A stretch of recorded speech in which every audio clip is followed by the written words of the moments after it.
என்னோட நேம் வந்து யோகேஸ்வரி. நான் கேஜிஎஃப்லேருந்து வந்துட்டு இருக்கேன். இந்த டெம்பிளுக்கு 3 வீக்ஸ் வந்து வந்துட்டு இருக்கேன். எல்லாமே நல்லது தான் நடக்குது, நல்லா இருக்கு. ரிலேட்டிவ்ஸ் வெளியிலேருந்து சொல்றாங்க, வந்து போகிறோம். வந்து 3 வீக்ஸாக வந்துட்டு இருக்கோம். வீட்டில் ப்ராப்ளம் எல்லாமே கொஞ்சம் கம்மியாக இருக்கு.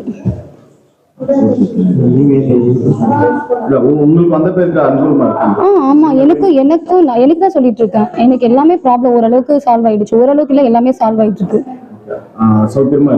நல்லா இருக்கும், சக்தி இருக்கு, பவர்ஃபுல் காடு.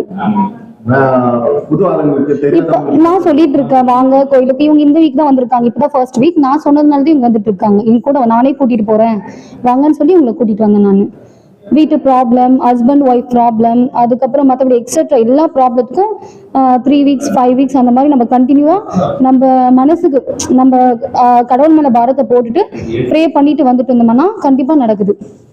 என்னோட ப்ராப்ளம் எல்லாமே அந்த கடவுள்கிட்ட சொன்னேன். அவங்க என்னோட ப்ராப்ளம் எல்லாமே சால்வ் ஆயிருக்கு. ಬೆಮ್ಮೆಲಲ್ಲಿ ಕೆಲಸ ಮಾಡ್ತಾ ಇದ್ದೀನಿ.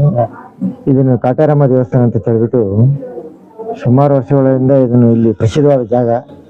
ಈ ಜಾಗದಲ್ಲಿ ಮಹಿಮೆ ಇದೆ. ಸಾಕಷ್ಟು ಜನ ಭಕ್ತಾದಿಗಳು ಇಲ್ಲಿ ಬಂದ್ಬಿಟ್ಟು ಅವರ ಸೇವೆಯನ್ನು ಇಲ್ಲಿ ಪೂಜೆ ಮಾಡಿದಾಗ ಅವ್ರಿಗೇನು ಇದೆ ಕಷ್ಟಗಳೇನಿದೆ ಅದನ್ನು ನಿವಾರಣೆ ಆಗುವಂಥ ಶಕ್ತಿಯ ಭಗವಂತ ಕಾಟಾರಮ್ಮನು ಕೊಡ್ತಾಳೆ. ಅವರಿಗೆ ನಂಬಿಕೆಯಿಂದ ನಾವು ಇಲ್ಲಿ ಶ್ರದ್ಧಾ ಭಕ್ತಿಯಿಂದ ಪೂಜೆಯನ್ನು ಮಾಡಬೇಕನ್ನು ವಿನಂತಿ. ನನಗೆ ಇದೇ ಫಸ್ಟ್ ಟೈಮ್, ಇವತ್ತೇ ಬಂದಿದ್ದೀನಿ. ಈ ಅನುಭವ ಹೆಂಗೆ? ಈ ಅನುಭವ ನನಗೆ ನನ್ನ ಗೆಳೆಯರಾದ ಎಲ್ಲರೂ ಗೋವಿಂದಪ್ಪ ಅಂತ ಹೇಳ್ಬಿಟ್ಟು ಇಲ್ಲಿ ಬೇತ್ಮಂಗಲದಲ್ಲಿದ್ದಾರೆ. ನಾನು ಕಾಟಾರಮ್ಮ ದೇವಸ್ಥಾನ ಹತ್ರ ಹೋಗಿದ್ದೀನಿ. ಹೋಗಿ ನೀನು ಹೋಗಿಟ್ಟು ಬಾ, ಎವ್ರಿ ಶುಕ್ರವಾರ ಇಲ್ಲಿ ಒಂದು ವಿಶೇಷವಾದ ಪೂಜೆ ಮತ್ತು ಅನುಭವ ಅಮಾವಾಸ್ಯೆ ಪೂಜೆ ಎಲ್ಲವೂ ಚೆನ್ನಾಗಿ ನಡೀತದೆ ಅಂತ ಹೇಳ್ತಾ ಇದ್ದಾರೆ. ಅದಕ್ಕಾಗಿ ನಾನು ಇಷ್ಟು ಮೊಟ್ಟ ಮೊದಲಿಗಾಗಿ ಇವತ್ತೇ ಬಂದಿದ್ದೀನಿ. ಇದೊಂದು ಅದ್ಭುತವಾದ ಜಾಗ ನನಗೆ ಅನಿಸಿದ ಪ್ರಕಾರ. ಒಂದು ಶಕ್ತಿ ದೇವತೆ ಅದಾಗಿ ನಾವೇನ್ ಅನ್ಕೊಂಡಿದೀವೆಲ್ಲ ಆಗಿದೆ.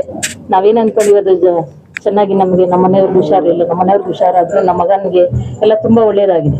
அதுக்கு 4 வருஷமா வந்து எங்கேயுமே நாங்கள் சாமி கும்பிடவே போகல. வீட்டில் சாமி கும்பிட மாட்டோங்க. அப்புறம் இங்கே இந்த வருஷம் சரி இங்கே வச்சு இந்த அக்கா கூப்பிட்றாங்கள போய் பார்க்கலாம் இங்கே. இப்போ அதெல்லாம் மறந்துட்டு இங்கே வந்துக்கிறேங்க சார். காற்று இருக்குது, எங்கே போனாலும் எதுவுமே சொல்ல மாட்டேன்றாங்க. ஆனாலும் அதான் இங்கே வரலான்னு வந்துக்கிறோங்க டைம். இப்போ வந்து உங்களுக்கு எங்களுக்கு வந்து இங்கே பரவாயில்ல, இன்னும் எதுவுமே இனிமேல் தான் தெரியும். இனிமேல் கடவுள் இருக்கிறாங்கன்னு தான். நல்லாச்சுன்னா கடவுள் சாமி எல்லாம் இருக்கிறாங்க. கூட்டின்னு வந்தவங்களுக்கு அவங்க வேண்டிக்கிறதால ஆகிட்டு அவங்க கூட்டின்னு வந்தவங்க அவங்க அந்த அக்காவுக்கு சொந்தக்காரு, அந்த சாமி இருக்கு சொந்தக்காரு தானே. அவங்க தான் இப்படியெல்லாம் செஞ்சு பார்க்குறாங்கம்மா, நல்லா பார்க்குறாங்க, வாங்கி போகலான்னு சொல்லி கூப்பிட்டு வந்தாங்க.